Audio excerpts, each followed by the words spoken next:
The brutal and barbaric sacking of the Summer Palace by the British and French forces should have jolted the Chinese government and provided a wake-up call. Sadly, it didn't.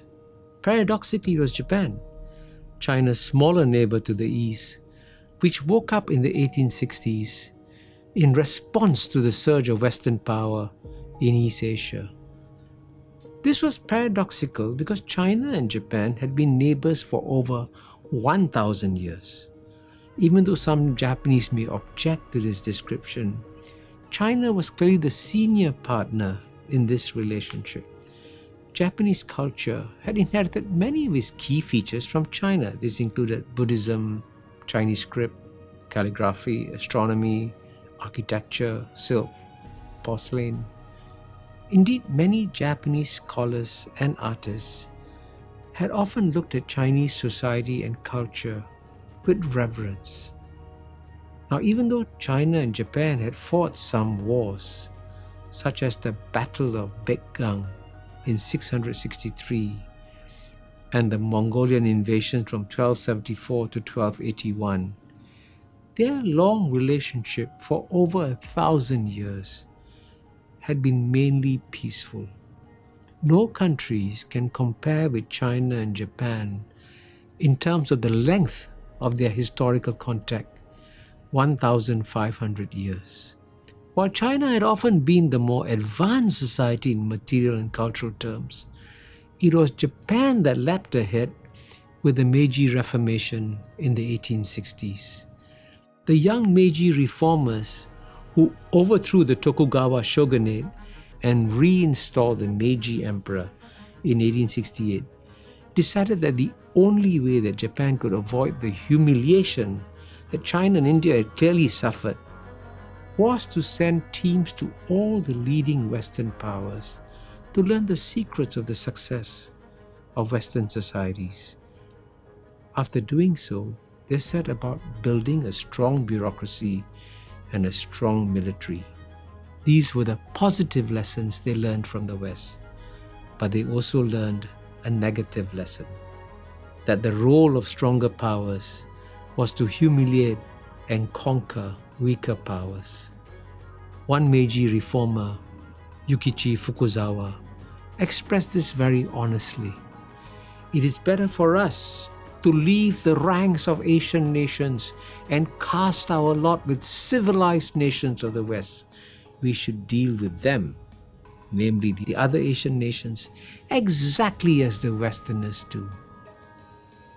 This inheritance of the Western imperial ethos explains why Japan began to progressively defeat and humiliate China over a 50-year period from 1895 to 1945. A few key episodes stand out in this 50-year period. The first clash occurred over Korea, which had traditionally been contested between China and Japan. After the assassination of the pro-Japanese leader Kim Ok-kin in Shanghai in year 1894, China sent in 2,000 troops to help the Korean government to quell the protests. Japan saw this as a violation of an understanding between Chinese and Japanese leaders that neither would send troops to Korea without first notifying the other. Several land and naval battles ensued. The Japanese won. And following the earlier precedents of Western powers who had imposed humiliating conditions on China, Japan did the same. In the Treaty of Shimonoseki, China had to recognize the independence of Korea, pay indemnity to Japan, and cede them more territory, including Taiwan. It is important to remember this humiliating moment in China's history if one wants to understand China's sensitivity on the Taiwan issue. The second major event happened after the end of World War I. Both China and Japan had supported the Western allies against Germany. After Germany was defeated in 1919, China expected the West to return the German concessions in Shandong to China. Instead, it was given to Japan. A co-founder of the Chinese Communist Party, Li Jiachao, said, "When the war ended, we had dreams about the victory of humanism and peace. Instead, as he said, the opposite happened. The freedom and rights of the small and weak peoples have been sacrificed to a few big robber states."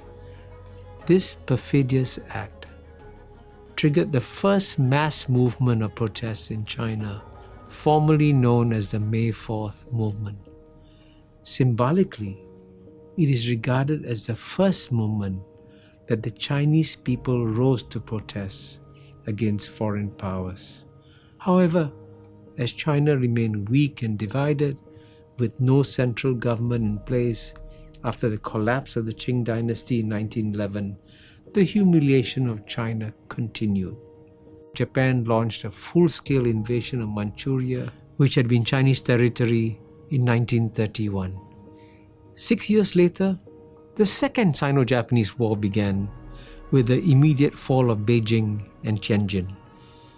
8 years of Japanese occupation of China followed. Sadly, this Japanese occupation was often brutal. In late 1938, after Nanjing fell, it is estimated that 300,000 civilians were killed in the Nanjing massacre. The Japanese invasion of China could have continued for decades. But after Japan made the mistake of attacking Pearl Harbor in December 1941, China and the US became allies against Japan. Quite amazingly, Mao Zedong presciently anticipated this in a speech in 1916, 2.5 decades before World War II, when he said the time would be in 10 years, the place would be in the Pacific. It has been talked about for a long time that the US and Japan will go to war. In 10 years, China and America will join the just cause. The Japanese occupation finally ended with the Japanese surrender on August 15, 1945. Sadly, after the Allied victory in 1945, Western powers barely acknowledged China's role.